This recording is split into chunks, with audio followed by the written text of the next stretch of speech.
Going live. Yo. It is Wednesday. Normally we do the 11 a.m. on Wednesday, but we kind of got lucky schedule-wise. All the games are at night. There's only 2 day games. And I cast that bet last night on YouTube. I was like, I'll tweet out a bet for the Oakland-Pittsburgh game at 11 a.m. And then I woke up and it was like, well, I woke up way earlier than this, but it was like 10:40. And I was like, oh, shit, I got to tweet something out. We didn't like anything. We decided to go Oakland first 5 and a hit at plus 140. So nice little lucky way to start the day. Actually, it was Prop Beaver, as I called him, and I was like, what should I tweet out? And it was his suggestion. So he deserves the credit for that one. So we're going to skip that one, go right to this one. We like Seattle first 5 here, but this game already started. So we're skipping this one, too. Do you have anything you want to throw out real quick, Matt, before we move on from this one? Yeah, I have the Mariners money line and a bonus half unit play on George Kirby over 17.5 outs. Okay. I mean, we're not going to waste any time talking about this because it starts in 4 minutes. We took Seattle first 5. I think both me and Prop Beaver took that. So I also took Waka under 17.5 outs at plus 110. Yeah, those career numbers against the Mariners is concerning. Like in his 4 career starts, he's like 0-2 with a 6-something ERA. Like, he struggles against these guys. But all right, let's move on to the next game. Detroit at Philly, and I'm rocking with the Phils. I don't lay the 1.5 with the home team very often at all, but I'm doing it in this one. Phillies minus 1.5, minus 115. Not one of my favorite plays of the day, but I just truly think it's a dreadful spot for the Tigers, and it's a perfect spot for Zach Wheeler. Well, I know that his home-away splits don't look as nice as they normally do. Usually, at this point in the year, we could start to see a definitive pattern with Zach Wheeler. He's usually dominant at home, and on the road is where you can find some value fading him. That's not really the case this year. His home and away splits are pretty much non-existent. They're pretty close. I know his ERA is different, but all the other numbers are pretty close to the same. I think we start to see the old Zach Wheeler come out today as far as being a dominant pitcher at home. But the reason isn't because I necessarily believe in Zach Wheeler. I just think this Tigers lineup has fallen off. The last 30 days, they're 27th in average, 29th in OPS, 27th in WRC+, 28th in WOBA. You name it, they're bottom 3 or 4 in the MLB in the last 30 days against right-handed pitching. So if there was ever a spot for Zach Wheeler to really ground himself and get his shit together, it's this one. Phillies bats, look, I mean, I don't think we can talk about them like they're still in the slump that they were in a week and a half, 2 weeks ago. Do I fully believe in them? Not really. But Reese Olson making his second career start, I'm down to fade it. I think even if the Phillies score 4 or 5 runs, they cash this, honestly. I would also look Detroit team total to under as well. So, yeah, I'm on the... Oh, and then one last thing. Bullpen-wise, it completely flipped. A month ago, the Tigers' bullpen was red hot, and the Phillies' bullpen sucked. But now, actually, the Phillies' bullpen has been outperforming the Tigers' bullpen, so we got the edge there. So, Phillies minus 1.5 for me. Yeah, I mean, Wheeler may not be the god that he once was at home, but this is an excellent opportunity, as you said, to bounce back. Tigers bats are deceased, 29th in WRC plus against righties over the last 2 weeks. And on top of that, with some of the recent injuries that went down to their lineup, they're now going to be starting 6 right-handed batters, which is huge for Wheeler because going back years now, his best spot is at home against a righty-heavy lineup. On the other side, we got Reese Olson. Sure, the guy looked good in his debut. Definitely not going to take away from that. But he faced the White Sox, who against righties right now are one of the most dreadful lineups in baseball. And on top of that, Olson was struggling greatly in the minors before getting sent up here. I think he's due a bit of negative regression. Am I enthralled with backing these Phillies bats? No, but if they can't hit this guy, then I mean, whatever. We're getting this at plus 100. I just think that to get even money on a matchup that I think is so in Phillies' advantage, I got to take it there. Yeah, I also have the Phillies minus 1.5. I locked it in earlier today at minus 110 at FanDuel. You guys pretty much said everything. Wheeler on the mound for the Phillies, who seems to be rounding into form. Phillies only scored one run yesterday. It was a Schwarber dong. I think it was in the first inning, but prior to that, they were on fire. And especially like Trey Turner hit 2 home runs a couple games ago. Schwarber owns June historically. I don't know what it is about June, but the guy just owns it. So it's always scary trusting the Phillies because they like go on a 5-game winning streak and then they lose 7 straight. It's like what they've been doing all year. But I think they won 3 straight at this point, maybe 4. So it seems like the type. Where they're just going to start going on a run. So yeah, even though I'm a Phillies fan, I am backing the Phillies -1.5. Well, it's good to hear that Kyle Schwarber owns June because he certainly didn't fucking own this May. April or May? No, he did not. We've had many a laughs at Kyle Schwarber's numbers so far this year. And Toast is in the comments. Toast is in the comments. It's Castellanos over 1.5 total bases. Ryan McMahon over 1.5 total bases. Looks like they're both at plus money. Yeah, I meant to comment. Someone said that the game might not be played. Right before I hopped on, the Phillies manager said that they are going to play. I don't think like the MLB has officially announced anything, but the Phillies manager said they're playing. So because of the smoke, the air quality, yeah. Oh, it's nasty here. I thought it was bad yesterday. It's way worse today. Pictures, it's like out of a movie, a doomsday movie. Yeah, it looks like crazy. It looks like Zack Snyder did the coloring for. Yeah, dude, that was perfect, Kyle. That was actually perfect. You're not wrong. Good. That was good. Yeah, I land a few every here and there. So anyway, let's move on to the next game. Royals at Marlins. I mean, it's tough not to like the Marlins here. Just to give you an idea of how many people like the Marlins, let me blow these charts up. Yes, everyone you've ever heard of and everyone you've ever met likes the Marlins also. That doesn't mean I'm betting the Royals, certainly not.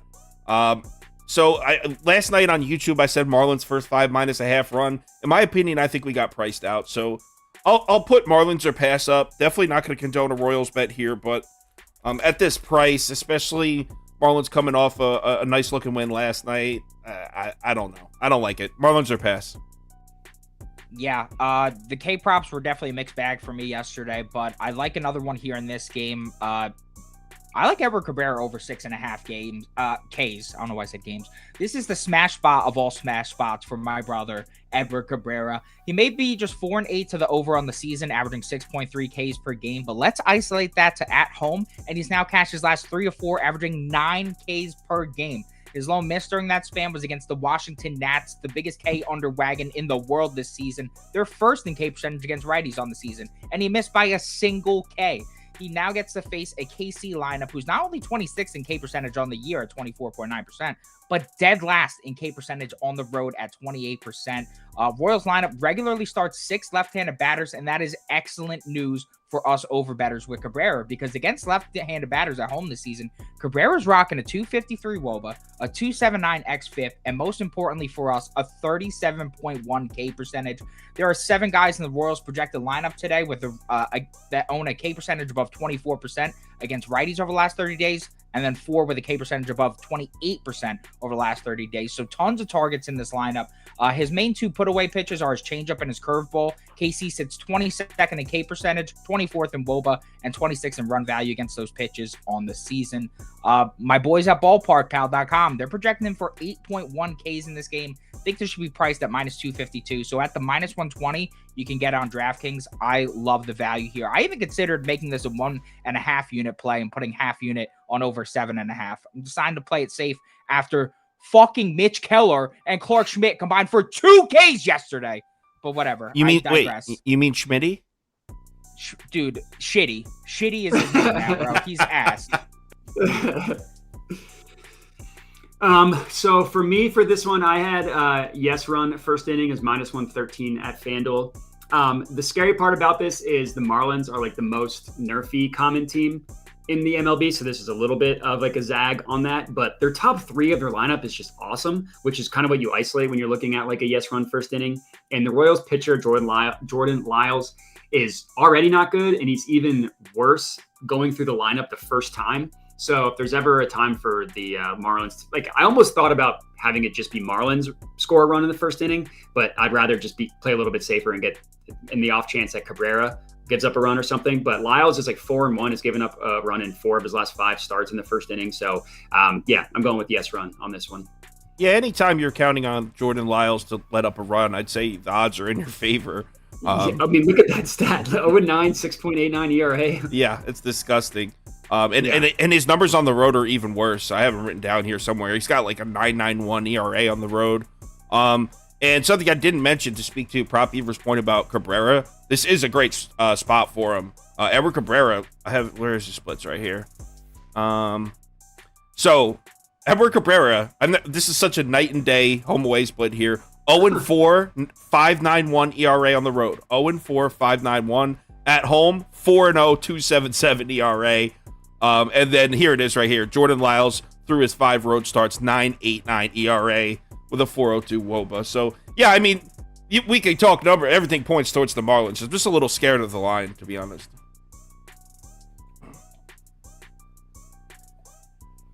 Twins at Rays. This line dropped out. A lot of people betting the Twins here. I'm down to go Tampa at -130, but hold on one sec, actually. -130, because I was also playing around with the totals here. Yeah, so Tampa -130, but you could also go Tampa team total over 4.5. That was at +120. You can get it at 4 also, around like -110 or something, whatever it is. Either way, so Pablo Lopez, his last 4 starts, he's got a 6.95 ERA and a 3.30 WOBA. Now, if you want to be fair, I don't like Pablo Lopez at all. Never really trust him. Never trusted him on the Marlins either. Now, these numbers in his last 4 starts, to be fair to him, he has faced some tough lineups. Dodgers, Angels, they hit righties. Blue Jays have a tough lineup. And Cleveland, he got Cleveland right in the middle of that little week-long hot streak. So if you want to use that excuse, like, oh, Kyle, he's pitching against tough lineups. Yo, he's in Tampa pitching against the Rays. What does it get easy now? The Tampa Bay is second in OPS versus righties. Oh no, that's at home. I wrote versus righties. That's at home. They're second in OPS at home, only to the Texas Rangers. Yeah, he's had some tough competition recently. This is his toughest. I thought the last night was a flat spot for the Tampa Bats. Came out 7-0. I don't feel like we have any reason to doubt this lineup. I know I'm trying to figure out why everyone's betting the Twins here. I'm guessing maybe because the listed starting pitcher for Tampa Bay. It depends on what site you're looking at. RotoWire has Cooper Criswell. Action Network's got Sean Armstrong. It's one of those where they're going to start a bullpen guy and then bring in a primary pitcher in the second or third. To me, for any other team, yeah, maybe I'd pump my brakes a little bit, but Tampa Bay always does that. They invented the bullpen day. If there's, and even though their bullpen isn't even performing that well, if there's one team that I kind of just brush it to the side when they do this weird starting pitcher shit, it's the Tampa Bay Rays. I mean, this team's almost unstoppable at home. So yeah, Tampa Bay or Tampa Bay team total over, whatever one you feel more comfortable playing. Yeah, I'm on the Tampa team total over 4, -110 on Caesars. This is just way too low to pass up. I don't really give a shit if it's Pablo Lopez. I don't care if it's Garrett Cole. This is way too low to pass up. In the Rays' 33 home games, they're 22, 7, and 4 to the over, averaging a whopping 5.97 runs per game. At home against righties, they're second in WRC+, fifth in WOBA, third in ISO. This is a lineup that smashes righties at home. Now they're facing Pablo Lopez, who, as you said, his last 4 starts are shaky. 6.95 ERA, 3.30 WOBA, allowing 2 home runs per 9. And yeah, some can make a case about how tough that competition was, but the start against Cleveland was really startling to me because they didn't even have a red-hot Josh Naylor in the lineup. Josh Naylor was on fire, and as soon as he was announced out in that game, I basically took my Cleveland team total over ticket, and I wanted to burn it because I was like, Jesus Christ, we're screwed. He still got rocked by a bunch of freaking scrubs. So like, I just don't trust Pablo Lopez right now. His last 2 trips to Tampa, he's 0-2 with a 7.36 ERA, allowing 3.3 home runs per 9. You give me this total for Tampa, and I'm taking it every time. I'm sorry. That was such an unnecessary shot at the Cleveland Guardians. Dude, I like the Guardians, but bro, that you can't get shelled in that spot, and he did. That's just pathetic. All right, Jedi, you got anything? Yeah, so I have the over 8 in this game. I got it at -115. I think that was at BetMGM. You guys already made the case for Pablo Lopez. I mean, I just looked at he gave up 14 earned runs, in 29.2 innings pitched in May. 1 start in June, you got shelled again. I have Sean Armstrong. That's what MLB had pitching for the Rays. And you mentioned that if it does end up being a bullpen game, they don't really have that good of a bullpen. And you're right, they do this funky stuff, and they made it to the World Series a couple years ago doing all this funky stuff. So you're right. If there's ever a team to trust doing it, it's the Rays. But to me, that's just like 8 runs just felt too low. It's like people just see the name, the name value of Pablo Lopez, and they're just like, oh, and the Rays, oh, this is going to be low scoring. But you guys made the point for me. Rays at home, and then I just don't trust the Rays bullpen in this one. Yeah, I can see that. Makes a lot of sense, honestly. I can see that, and we actually, before we hopped on, I was on the phone with Prop Beaver. We talked about over. We considered it. I think it's a perfect game for the Twins to hop out of their mini slump because they've scored 4 runs in the last 4 games, and normally that would scare you, but the Twins, they've been kind of doing that all season. They're either the worst lineup of the night or they're the best lineup of the night, like the hardest lineup to read in the league, in my opinion. So, yep, let's move on to the next one, which is Arizona at Washington. You know I'm riding with my Nats. I think Nats might be my most bet on team this year. I continue to bet this team. Nats first 5 money line, I think was at plus 105. Full game money line, I think it was at plus 110. This is numbers as of when I looked about an hour and a half ago. Listen, the entire world just continues to nap on Patrick Corbin. He's just a gamer. Yeah, he's got to be the most overhated pitcher ever. All right. So first of all, his last 2 starts, the numbers don't look good.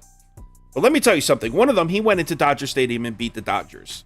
And 5 innings, 7 hits, and 3 earned runs isn't a great start. But it was in Dodger Stadium. If we start holding starting pitchers to that bar, like, oh, you got hit, you gave up 3 runs to the Dodgers in Dodger Stadium, then every single starting pitcher in baseball sucks. So I don't even think that was a bad start. He beat him. That's one of the first 5 and the full game. I know that because I cast a plus 190 ticket on it. The game before that was in Kansas City, and I call bullshit on this whole game because I watched every inning of that game. We had the Nats, and the Nats won. Patrick Corbin, through 6 innings, had 4 hits and 3 earned runs, right? That's a solid road start. Why they decided to bring him in for the 7th? He's not Sandy Alcantara of last year. What are they trying to do? I think they're sabotaging Patrick Corbin. Through 6 innings, 4 hits and 3 earned runs is a solid road start. Nevertheless, the 7 starts before that, check this out. So that's his last 2 starts. The numbers look bad, but I'm telling you, they're way worse than it actually was. His 7 starts before those 2, 3.40 ERA, 1.13 WHIP, 3.92 FIP. This guy is pitching well. And now he's back at home, where he's been much more reliable, dating back multiple seasons now. And he's pitching against Arizona. Now, yesterday, I took the over in this game yesterday, partially because Arizona's numbers on the road are good, and they're still on the road, so Arizona's good numbers on the road still apply. But that was against right-handed pitching. Corbin's a lefty, so if you switch it up to left-handed pitching, their production drops. They go from a top 10 lineup to like a 14th to 19th lineup. They're average, slightly below average against lefties in the last month. I think this is a great spot for the Nats. And by the way, Zach Davies is pitching for Arizona. And if anyone who's doubting the Nats bats, let me read you off some numbers here. In the last 30 days, the Washington Nationals are top 5 in average. This is against right-handed pitching. Batting average, OPS, WRC plus, and WOBA. Yeah, the Nats are producing runs, and it's Zach Davies, and they're in Washington. Let's go, Nats. Pay me out my plus money. I got nothing to add. Buddy loves his Patrick Corbin. I think the only thing I possibly could add is the fact that I do not like the spot for Mr. Zach Davies. He's going to be on the road facing a bunch of lefties. Nats usually start 6 or 7 lefties in their lineup. His 407 WOBA, 214 WHIP, and 521 FIP against lefties this year is pretty dreadful. I didn't say Corbin to record a win. I never said that. I thought that's the direction you were heading. What are the odds on that one? Yeah, probably like plus 200. No, yeah. I think you're insane for taking the full game with that Nats bullpen right now. I like the Nats first 5 money line plus 105. I think there's enough value at it. I don't really think the books are going to price Pat Corbin at plus 105 unless they think Buddy's going to deal. That's just my thought process. Yeah, you guys kind of made the point for me, but I took Zach Davies under 3.5 strikeouts. That was at minus 122 at FanDuel. He's made 4 starts this year. 2 of them he had 4. 2 of them he had 3. But as Prop Beaver, you mentioned, the Nats, literally, they just don't strike out. They simply don't strike out against right-handed pitching. Literally the literal last team, the lowest strikeout rate, however you want to frame that, in the entire MLB. And, I mean, Davies probably won't even last, 5 innings in this one. He's probably going to get shelled based on all the numbers that Kyle, you said. So Zach Davies under 3.5 strikeouts. I loved it. That's my favorite play. I also put a sprinkle on parlaying his under with Corbin's under. While I'm not saying he's going to get shelled or have a bad game, he just pitches to contact. And I saw a stat that the Diamondbacks could have 7 right-handed batters in their lineup today, and he doesn't strike out nearly. He does a lot worse against right-handed batters, just in terms of striking out. I don't know if their lineup is out yet. I didn't check that before I came on, but that was just like a minor play for me, was parlaying their 2 unders together. But my official play, my favorite play, is Davies. Yeah, I like that Davies play a lot. I was looking at that last night, and I was like, if that moves up to 3.5, I'm gonna pounce on it. It's at 3.5 minus 120. That's great value. I love that. Yeah, on FanDuel. They did drop the lineup. Let's see.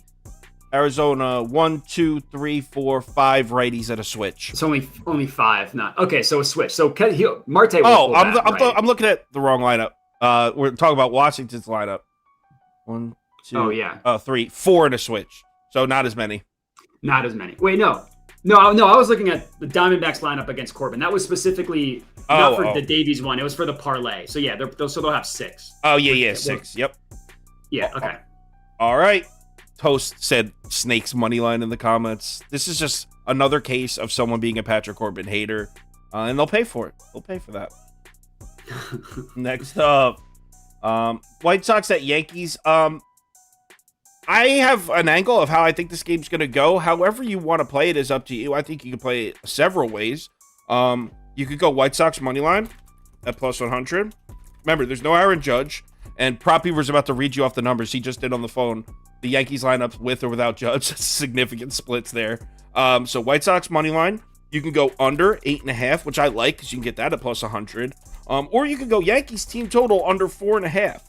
I don't know the odds on that. Prop Beaver will tell you.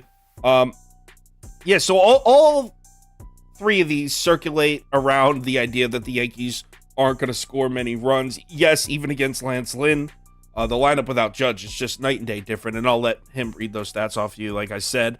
I know taking an under 8.5 with Lance Lynn versus Randy Vasquez making his second career start, it's a little shaky, but let me remind you, both these bullpens have been top 6 or 7 in every single category in the last 30 days. So we got 2 red-hot bullpens here, and we have 2 lineups that I don't trust. I don't trust the Yankees without Judge, as we saw last night. And I don't trust the White Sox bats against anybody that throws with their right hand. Randy Vasquez, Randy's little brother, Steve Vasquez, doesn't matter. He throws with his right hand. White Sox are going to struggle. It's one of the worst lineups in baseball against right-handed pitching, which is why I don't love the White Sox money line at plus 100. If I had to pick out of these 3, my favorite would probably just be the full game under 8.5. Yeah, I like the Yankees team total under here. I see a couple comments saying the game may not be played. That wouldn't shock me. I was actually a bit shocked that it looked like the game was going to be played in the first place. So yeah, the main reason I like the Yankees team total under specifically is very obvious. They're without Aaron Judge. 49 games with Judge this season. They're 30-19, averaging 4.98 runs per game. In the 13 games without Judge this season, they're 6-7, averaging 3.4 runs per game. And in the 13 games, the Yanks went over this total just twice. So lots of value on that under. You may look on paper and go, dude, you want to back Lance Lynn? What the hell is wrong with you? I get it. But if there was ever a spot for Lynn to shine, I think it would be against this weakened Yankees lineup that's regularly good in the start. 7 right-handed batters. On the road against righties, Lynn owns a wildly 263 WOBA, 0.99 whip, 181 opposing batting average. And let's not act like before getting shelled by the Angels that stacked a bunch of lefties against him, Lynn had recorded 3 straight quality starts. I like the bounce back spot here. The White Sox bullpen is rolling. So I think there's a lot of ways we get to that under. If Lynn wants to get shelled again, I mean, go right ahead, Lynn, but I don't think he will today. I have faith. Yeah, this game was a pass for me, to be honest. I don't really know what to do with with the Yankees pitcher. Like when I kept checking MLB.com, they didn't have any starting pitcher announced for the Yankees. So I don't know if he was just announced late or whatever. And then with no Judge, but with Lance Lynn, and then with the smoke, it was a pass. Definitely a lot of moving parts in this one for sure. As you can see in the graphic, last night it was Johnny Brito pitching. Wake up, it's Randy Vasquez. Yeah. I mean, it doesn't even sound like it's getting played though. So let's just move on. Houston at Toronto. This sucks because I think it's a great spot for the Blue Jays, but I mean, they're expensive as hell, probably for a reason. They're public as hell, probably for a reason. And the fact that they just had a decisive win last night, I'll say Toronto or pass. You know what? I'm not even going to say Toronto or pass. Just a straight pass for me. In fact, I kind of have this feeling that Houston's going to win, but I have no numbers to back that up or no. It's just like I have this feeling. So pass for me. Yeah, I don't know. I'm going to also pass. I have no interest in fading Bassett at home. The guys looked truly unbelievable at home thus far. And then I don't know. I don't really want to fade the Astros either. And lay minus 150 to do so. So this is just a pass for me. I'm not going to overthink it or force anything. So I have a play. I won't pass. I have the first half total going over 5 at plus 100. I mean, two really good offenses, and Chris Bassett, I just don't trust. He just, like, the last game he pitched, I think it was the Friday when I was on here, he pitched an absolute gem when we were all fading him. And he's had like a weird year where he's horrible in April. He was awesome in May. His last start was awesome. And then the start prior to that, he got shelled. So I just don't trust that he's going to be able to keep it up for multiple games in a row, even though he did do that in May. And then on the Astros side, I mean, their pitchers, there's a reason why the Astros I guess the Blue Jays are so heavily favored. So I'm just fading both starting pitchers in this one. I think there's a reason the total's that high. That's one thing I will say. Like, when I was talking to Kyle yesterday and I looked at the line, I'm like, why the fuck is the total at 9.5 with Bassett at home? But I don't know. Maybe that's just a thing. Maybe it's going to be another high scoring game. I don't hate it. I like the value of plus 100. Yeah, for plus money, yeah. Tell me how there's Canadian wildfires and Yankee Stadium isn't going to play, but Toronto's fine. I don't know. I think that wind's blowing south. Because Canada's really big, Kyle. That's why. I looked at the MLB weather reports, and none of them said that like the Mets or the Yankees game is in danger of being postponed, which is crazy. But I don't know. So maybe those are played. Maybe you're looking at the wrong website. Maybe you're a scrub. All right, next game. Boston at Cleveland. Guardians. Cleveland up. I don't care if Prop Beaver wants to hate on the Guardians here. I like him in this spot. He's got a weird thing against the Guardians. I hate that it's minus 130. I hate that I'm taking another juice favorite. I feel like I've kind of done that a lot recently, which is uncharacteristic. But I believe in Tanner Bybee. I listened to a podcast last week with him on it. Sounds like a very fine, upstanding young man. And he's coming off his first bad start of the year, basically. I mean, and it wasn't even that bad. 5 innings, 6 hits, and 3 earned runs. It's not completely terrible. But back at home, I think it's a great bounce back spot for him. And look, I know the Red Sox bats have definitely shown some signs of life. They're currently 12th in the last 2 weeks against righties, so they are hitting a little bit. But I still don't fully trust the Boston lineup. And look at Tanner Bybee's last 2 starts at home, because the start I was just mentioning, that was on the road. He's back at home now. His last 2 home starts, check this out: 13 2/3 innings, 4 hits, 2 earned runs, 1 walk. That's a 1.32 ERA and an 0.37 WHIP. He's been an absolute savage in his last 2 starts in Cleveland. Now, one of those games was against the Cardinals, so I'm not going to throw him a parade for that one. But the other one, 7 2/3 shutout innings with 2 hits against the Angels, a team that's consistently hit right-handed pitching this whole season. And then add on the fact that Cleveland's bullpen has been significantly better than Boston's also. In my opinion, Cleveland has the home field advantage, obviously. It's in Cleveland.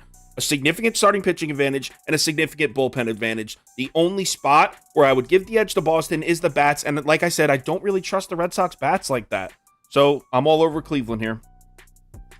Yeah, I'm going to join you on that bandwagon there. I don't even think you mentioned what I think is one of the bigger reasons to take this bet. Carter Crawford, as a starter in his career on the road, absolutely sucks. And it really only gets worse against lefties. Cleveland's likely going to be starting 6 lefties today, a very lefty-heavy lineup.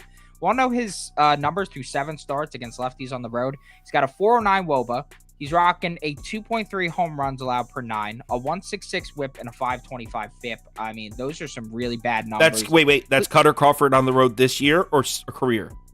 Through his career of the last 3 years on the road against lefties, hasn't been great. I know he's been pretty good this season, but most of that has come out of the pen for Crawford. Starting is a completely different ball game.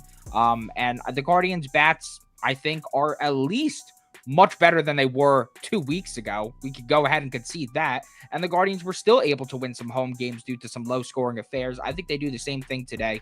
And yeah, I like it. Also, apparently we have the Phillies game and the Yankees game both postponed. Yeah, I saw that in the comments. I was trying to check up on it. Yeah, they did. It did get. It's true. Buster only tweeted about it.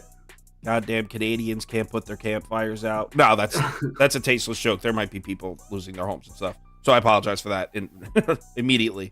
So yeah, Modai, you have a bet for this one? Yeah. So you guys scared me a little bit, but I took the first. Wait, where is that? Sorry, one sec. There you go. Yeah, I took the. No. I took the first half under 4.5. Most of the stats about Crawford is what scared me off. But thanks to our pals at Ballpark Pal, this is one of the worst games in terms of weather for runs to be scored. And I guess I didn't really realize how bad the Guardians lineup was. It was like literally the last in WRC plus. I guess they're a little bit better now with getting some bats back. But Tanner Bibby's a stud. I know the Red Sox, like you said, I don't really trust their lineup either. So I guess it's really just if Crawford can get some outs for us. But yeah, I had the first five under 4.5. I mean, to be fair, an offensive explosion for the Guardians is 2 runs. So even if that happens, you could probably still cash your total quite easily. Yeah, I mean, true. I like that play. The bad lineups, bad weather, bing bong. How many unnecessary shots are you going to take at Cleveland on this show, Prop Viewer? I don't know, but you attempted to cancel yourself over a fucking wildfire just like 5 seconds ago. I've never seen that shit before. All right, let's move on. That's some funny shit. Dodgers at Reds. This sucks because I feel like I have an angle on it. I wish the Dodgers just cleaned up the 9th inning and won 8-6 last night. I wish, because I would definitely be on either the Reds money line, Reds team total over. I'll put it on the screen because if I had to bet it, I'd take it. Reds money line at what? Plus 155, plus 150, plus 140, maybe, whatever. Reds team total over 4.5. That's juiced heavy. I think I saw it at minus 125 on FanDuel, somewhere in there. So yeah, those would be my bets, but I don't think I'm actually going to bet it because the Reds just pulling out that win last night, I feel like just changed the energy in the series.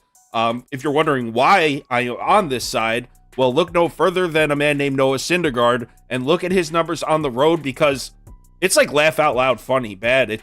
And you know what's crazy is I was watching when I was in South Carolina with my friends. I was watching baseball with my friend who he watches a lot of baseball, but he doesn't watch every day. And we were watching the Cardinals-Dodgers game in St. Louis. And I didn't even mention that I was on the Cardinals. And he was like, why do all of Syndergaard's pitches look like meatballs? They look so hittable. And I was like, because they are. Because they are hittable. His fastball, as Prop Beaver was telling me last night, was maxing out at 92? This man has lost it. He's making questionable comments in the post-game press conference saying, what did he say? What did he say? He said he would sacrifice his unborn son to be the old. That's crazy. That's your unborn son. So if you have a son, he can go on the internet and find that. Man. So anyway, Noah Syndergaard on the road, 9.90 ERA, 3.49 WOBA, and 1.65 WHIP. Check this out. Noah Syndergaard on the road against right-handed bats. Righties. In Noah Syndergaard's 5 road starts, right-handed bats are batting .378 against him. .378 with a .649 slugging percentage and a .459 WOBA. I don't know if I've ever seen the numbers get that high before. This is crazy. So yeah, I like the Reds to score. That's my angle. I like the Reds to score runs. If the Dodgers come back and hang 9 on Williamson, am I going to be surprised? No. Which is why, if I had to bet it, I'd probably just take the Reds team total over. Yeah, I mean, Syndergaard does have some great numbers against this Reds lineup. He's had some great starts at Great American Ballpark in the past, but he said it himself. He's not the old him. And as much as I sympathize for him, that doesn't mean that we don't have to fade the living shit out of him. Yeah, through 5 road starts, he's been terrible. All 4 of his opponents in his healthy road starts, he got injured in the Brewers start, so I'm going to take that out. In his 4 road starts where he was healthy, his opponents are averaging 5.8 runs per game through the first 5. Now the guy has through to go the to first Great 5? Yes, through the first 5. Now he's got to go to Great American, a breeding ground for runs. I mean, that's truly a nightmare. Gonsolin, who's pitching significantly better, light years ahead of Syndergaard right now, just got rocked yesterday. And the last 11 of 16 righties to head to Cincy have allowed them over the total. This could, no joke, be one of Cincy's easiest matchups all year. Reds regularly start 7 righties. And as you were saying, his splits against righties on the road are terrible. 2.25 home runs allowed per 9. 6.66 FIP is just like, it's straight up devilish. And the arrival of De La Cruz should only further spark this Reds lineup. I was looking at his pitch usage. He's tinkering on a weekly basis. One week he'll be throwing his sinker at like a 30% rate. The next week he's throwing it at like a 10% rate. The guy just doesn't know what he's doing right now. And I generally feel a little bit bad for the guy. But if you're going to give me the Reds first 5 team total over 2.5 at plus 100, like it is on PointsBet, then yeah, I have to take that every single time. Sorry, Mr. Syndergaard. Yeah, you guys basically made this for me. I have the first 5 over 6.5, which I get is a high number, but it's plus 110 odds. So I'll take it. Brandon Williamson versus Noah Syndergaard. I mean, neither of these pitchers are going to last 3 innings. They're both probably going to give up 4 runs before they exit. I don't really need to add any more than what you guys already said. To me, this was like one of my favorite bets of the night. Yeah, I mean, the Reds might hit that by themselves. Literally, yeah. All right, so let's move on to the next one. Mets at Braves, and I'm on the Metropolitans here, both ways. New York Mets first 5, money line plus 105. New York Mets full game, money line plus 110. Before I even look at the notes, just the current streaks alone make me feel like this is a Mets victory. You got the Mets, I think, 3 losses in a row. Braves 4 wins in a row. Max Scherzer, the table's set for a Mets win tonight. And Max Scherzer has some really great recent history against Atlanta. In his last 5 starts against the Braves, he's 3-1 with a 3.26 ERA, 0.89 WHIP, which is really impressive. And not just he doesn't just have good recent history against Atlanta. Look at his last 4 starts right now. He is on a warpath. On his last 4 starts, he's got a 1.08 ERA, 2.12 WOBA, 0.80 an 0.80 WHIP, 2.16 FIP. Scherzer is hot right now going into Atlanta to pitch against a Braves lineup that he's pitched really well against in recent history. And also, these numbers actually come from PropBeaver. The Braves home away splits, their bats, kind of interesting here. One of, if not the best road lineup in baseball as far as offense on the road. They're top 5 in basically everything, second in isolated power. But at home, they drop back to about middle of the pack, even slightly below average in most of those numbers. So the Braves at home haven't been producing offensively like they have been on the road. So I like that. I think that points to the Mets. On the other side, we have Uncle Charlie pitching. Good old Charlie.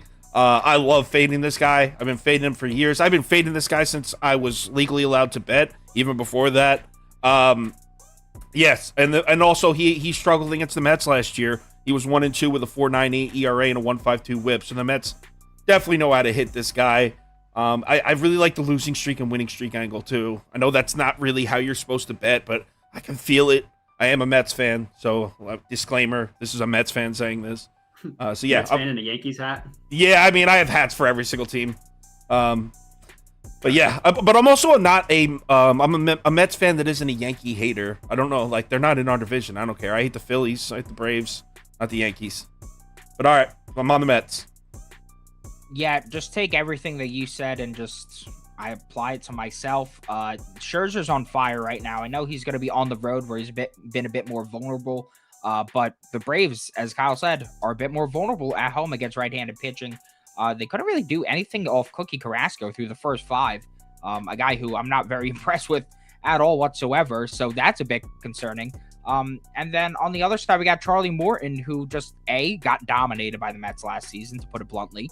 And on top of that, his worst spots at home against lefties, where he's rocking that 394 WOBA, 2.1 home runs allowed per 9.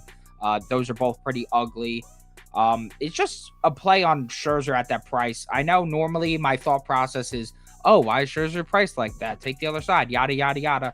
But I think with the way the Mets have been playing recently, this makes a bit of sense. Makes quite a bit of sense. Braves are the home team. They're playing a lot better. They've been dominating the Mets pretty much every game they played this season. Makes sense for it to be just minus 120. So I can't pass up that plus price for Scherzer through the first 5. I know the Braves are good through the first 5 on the season, but they're starting to fall off in terms of that trend as of late. So hoping the Mets could win that first 5 like they did yesterday. Yeah, Kyle, I love the angle of like the team's on a win streak and other teams on a losing streak. Just fade that. That's like the perfect zigzag method that I love. For mine, I took the first half under 5, also at plus 100 odds. Two good offenses, whatever, but 2 veterans that have been around forever. Scherzer started slow, has been on fire recently, as you mentioned. Morton, I'm a little more scared about. Probably, I'm guessing one of them will start slow and give up like 3 in the first 2 innings or something, but I can see them settling in after that. So that's kind of my angle there. Is I don't really have a great one for this game. Like that, the Carrasco thing yesterday floored me because I just thought that guy was going to get shelled and he didn't. That's just typical baseball. But yeah, for today, under 5, first 5 plus 100 odds. As long as it's 2-0 Mets, I would love for you to catch that first 5. All right, let's move on to the next one. Orioles at Brewers. All right, so actually, Prop Beaver likes this one a little more than I do. We are on the same thing. I'll put them up here. So let's first 5 under 4 and under 8.5. You know what? I'll run through my Dean Kramer splits because those were my notes, but I'll let Prop Beaver tell you why he likes Corbin Burns. So Dean Kramer's made 12 starts this year, right? Through his first 6, he's 1-2 with a 6.67 ERA and a 5.78 FIP. He was struggling. He got hit up by the Oakland A's. He was really struggling the first 6 starts of the year. But since then, his last 6 starts, 4-1 with a 2.55 ERA and a 3.59 WHIP. Went into Atlanta and blanked the Braves, blanked Tampa. This guy is pitching well right now. He also has the added advantage of pitching against the Brewers, and I feel like it's getting repetitive how many times I've told you this year how bad the Brewers lineup is. And also the Brewers lineup has never seen Kramer before. The entire Milwaukee Brewers lineup has a combined 3 at-bats lifetime against Dean Kramer. So majority of the bats have never seen him before. I don't even need to go through the numbers on the Milwaukee Brewers lineup. You know what it is. They're bottom 5 in pretty much everything. They're 23rd in OPS. And the reason I picked that one is that's their strongest number. Because they're 23rd in OPS. I think Dean Kramer throws a great game. But on the other side, I also think it's a good spot for Corbin Burns, which is why I'm on the under and not Baltimore at the plus money, because I think Corbin Burns is going to deal. Prop Beaver, you had some notes on Corbin Burns, right? I've been the leader and head ambassador of the Fade Corbin Burns fan club this year, and it's paid me out handsomely. But I'm not going to do so today. I actually really like the matchup for him. If I had to lean aside, I'd lay the juice with the Brewers through the first 5.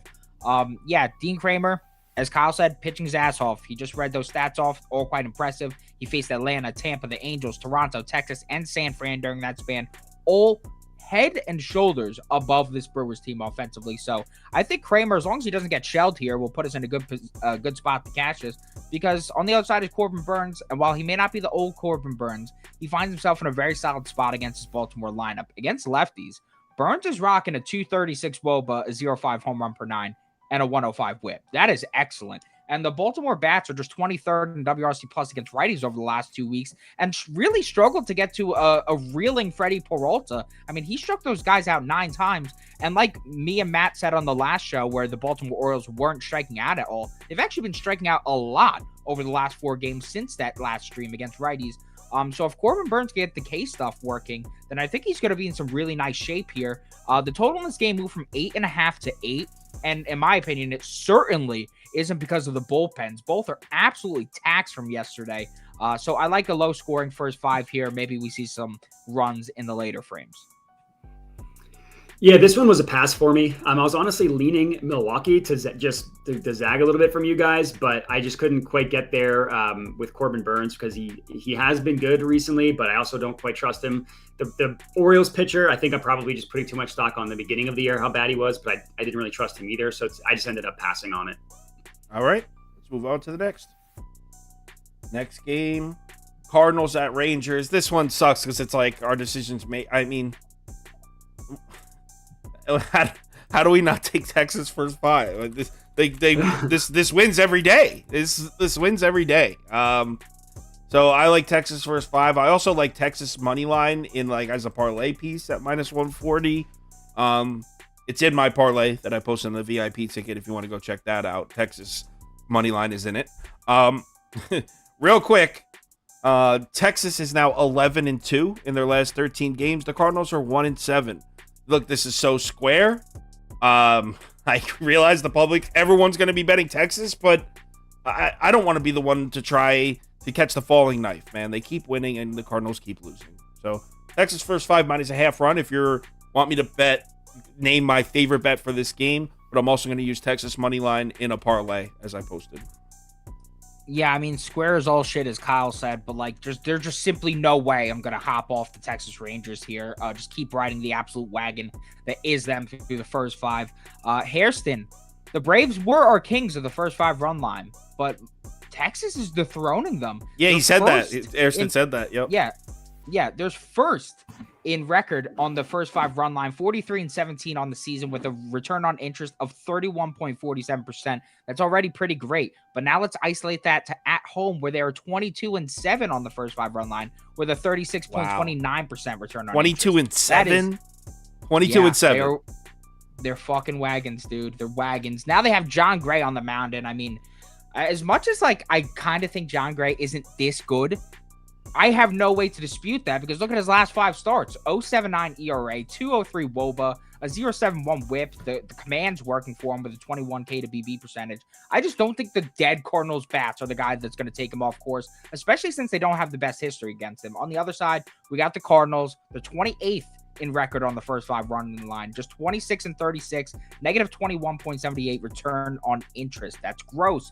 But again, it only gets worse on the road as they're 13-21 on the first 5 run line with a negative 27% return on interest. Yeah, Flaherty looked good his last 2 starts, but I mean, who the hell doesn't against the Pirates? And I know Kyle's going to make a comment, and the Guardians, especially considering the Guardians were still slumping at the time. Flaherty's ERA may be better on the road, but his underlying numbers are worse with a 3.58 WOBA, 1.54 whip. Add in the fact that Flaherty stinks against lefties, and he's going to be seeing some of the best lefties in the game today. And yeah, I just can't pass up the first 5 run line here. This is insane. So I went with the over in this one. I got over 9 at -105. You kind of made we're starting to make the point for me. I really don't trust John Gray. Like you said, I don't really I read an article on Action Network about it, how basically the stuff, he's like, I forget the exact argument, but it was he pitches a lot of off-speed stuff, and he's like prime regression candidate that there's no way he's going to end the year as good as he is now. And then like 9 runs, I mean, the Rangers could get 10 by themselves because their lineups, I mean, it's just insane. And I don't trust Flaherty at all. And I think if I remember correctly, the Cardinals are a little bit better against right-handed pitchers. So I think if there is ever a chance for Gray to not be quite as good as he's been, I think it could be tonight. And this is one of those things where all logic is with the Rangers, and that always scares me. So I'm not going to say take the Cardinals. I'm just taking the over. Yeah, I mean, I feel you. I know where you're coming from on that. Yeah. Toast loves those luck, the regression candidate stats. Like, he'll bust out a stat I've never even heard of. I'm like, I don't know how you're going to bet him when Flaherty's second in the MLB and in double XL MS over 9 innings. Like, what did you just say to me? It was those luck stats that he likes. Yeah, it was something with like the nature of his pitches. Like, he pitches a lot of off-speed stuff.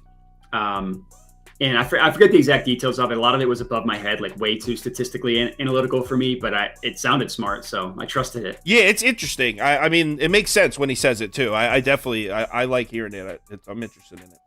Yeah. Next game, not interested enough to bet the Cardinals, though. That's for damn sure. No. Giants at Rockies. This is such a hard pass for me. Like, I'm slapping the most swift pass of all time. On paper, the Giants should win about 7-1, maybe like 9-1. But because Logan Webb has been really good. Actually, Logan Webb screwed us in the last start, didn't he? Pass. Coors Field is weird. It wasn't Logan Webb that screwed us. It was the fact that fucking Dean Kramer just dealt again, despite being in a horrible spot. The guy just continues to do that. Yeah, this is a pass for me too.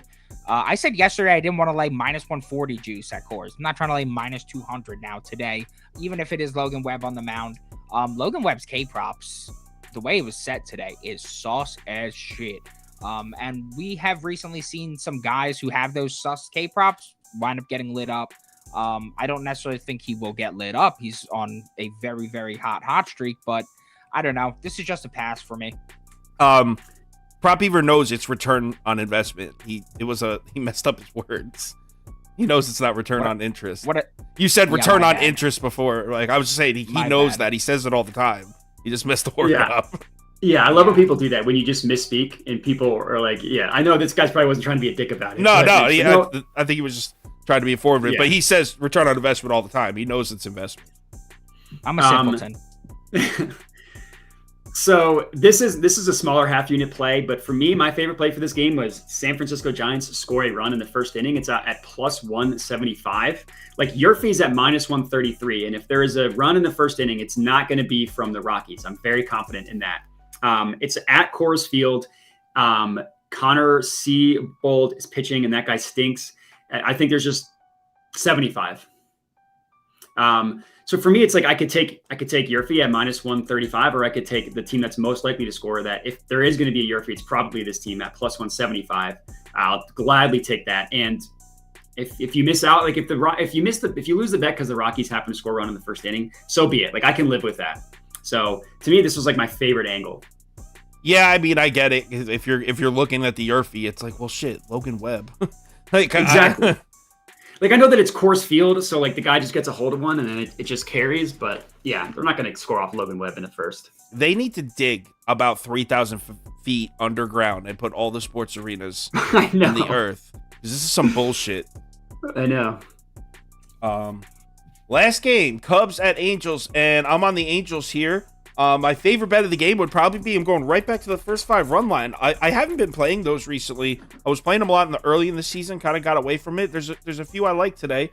This is one of them. Barria's been a beast. I mean, look at this guy's numbers. And I remember, I don't think it was last year, it was the year before that. Toast actually put me on this guy when I want to say it was 2021. Might have been last year, but I think it was 2021. So the reason I'm saying that is, to me, this guy isn't like, oh, look at this guy coming out of nowhere. Like, I remember him being dominant in the past. Like, I know he's capable of this. Cubs line up against righties. Do I even need to go through it? They down there with the White Sox, the Brewers. The Cubs against righties are really bad. It's the Cubs against lefties. That's where you can find some value.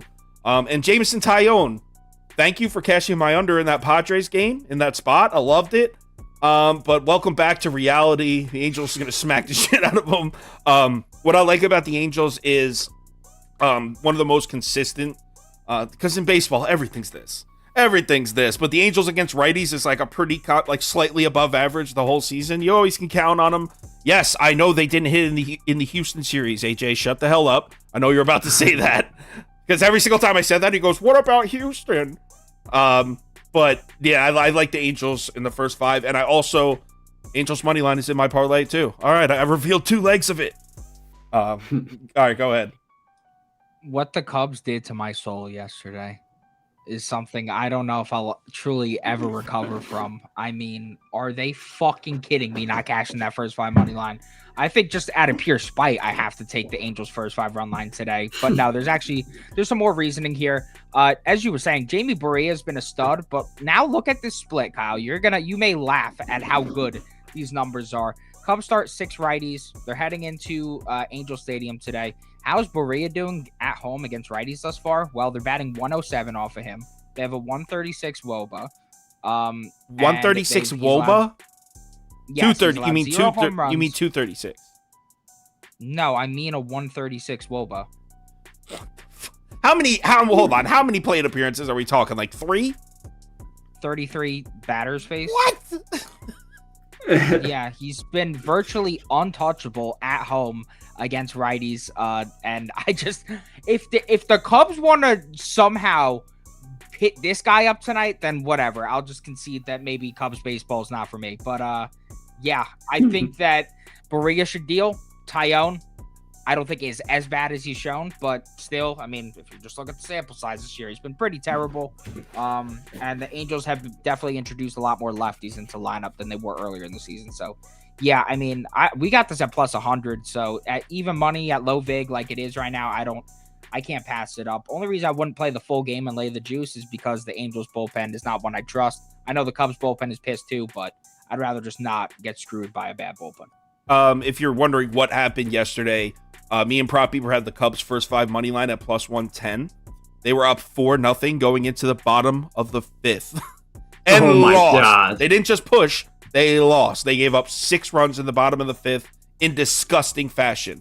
It truly was, like, it was one of those where I had a bunch of DMs of people like, I can't believe we just lost that. Like one of those that sparks everybody. Yeah, it was bad. Yeah. That's baseball, man. I hate, that's the worst. An error and a pass ball got us. You That's what it was? My bad. Yeah, no, sorry for interrupting. I'm just traumatized. Okay. It was an error and a pass ball, though. He's right. That's brutal. Oh, my gosh, that's brutal. I have Barria over 4.5 strikeouts here. I got that at minus 125. This is my favorite thing where, like, people are going to look at his last 10 starts and say he's only gone over this 3 times. Why would I back him? But 3 of those times happened in the last 6 games, and 2 of his last 3, he's hit 6+ strikeouts.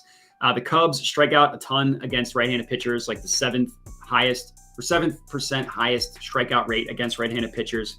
And really, when it comes down to it, the guy's striking out a ton. Like I think he has like a 25% strikeout rate in his past couple starts. Cubs strike out a ton. So 4.5 is really not that many. Thought that was too low. I almost thought about laddering it and taking like a 6-7+, but I just stuck it with safe over 4.5.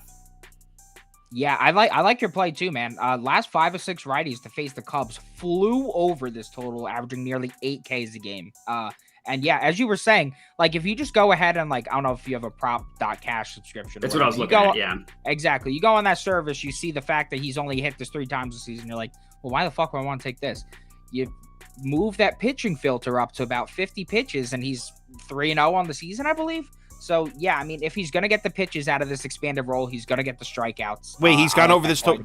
He's gone over this total all 3 times he's pitched 50 or more pitches? Is that what I heard? I need to go ahead and well, because the reason I'm asking is because this is one of the games I want to play the Angels, and if you can give me an SGP with like a 4+ Ks to knock this down to like plus 100, I would be very interested because I like the Angels a lot. So with 37+ pitches, he's 4-1 to the line, averaging 5 Ks, and then if you move it up to 55 pitches, he's 3-1 to the line, again averaging 5 Ks. But he's 3 out of 10 on the season. I like that. Yeah.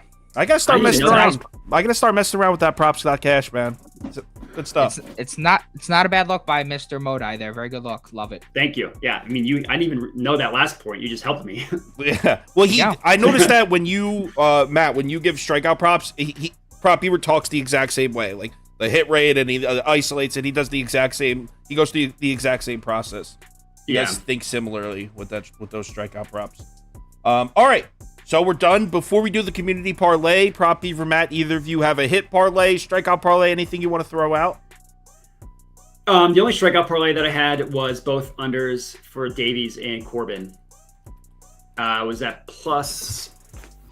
Now mixed it. I had +2. Actually, I think I tweeted out right before we hopped on. I'll just type plus 240. Who cares? It's somewhere around there. Close enough. You can find it on his Twitter. How about that? If you're interested in that. Yeah, there you go. Yeah, there you go. And community parlay. I'm sure everyone here knows how it works. Throw in your favorite parlay leg, and we'll make a parlay that loses. That's how it usually goes. We're like so overdue for a win, man. The crazy part is we hit the first one we ever did. That's why when that happens, you're like, all right, this is going to be the year. We're going to hit 50% of these. Yep, and it's kind of like when I went on my Myrtle Beach golf trip. It was a 3-day trip. We played golf all 3 days. I birdied the first hole of the first day. I was like, oh, I'm so fucked. I got a K parlay in the meantime, if you want to type that up. Oh, yeah. Why don't you speak up? Speak your mind, son. Cabrera, 8+ Ks. Borea, 5+ Ks. Burns, 7+ Ks. Plus 656. I love it. The Cabrera one is juicy. Burns, 5+? Yeah. Plus 656. I took the old line on Cabrera. I feel like if he's gonna hit, then he's gonna fly over. So that's a juicy K parlay. You usually don't go that high with plus 656. You're feeling it. Ballsy today. You're feeling it. I'm feeling good. All right, let's look at some of these comments. We got Astros, Nationals, Angels. Let's put those three up. You got the sports book open, Beaver? Yes, sir. Astros. What was it? Astros, Nationals, Angels.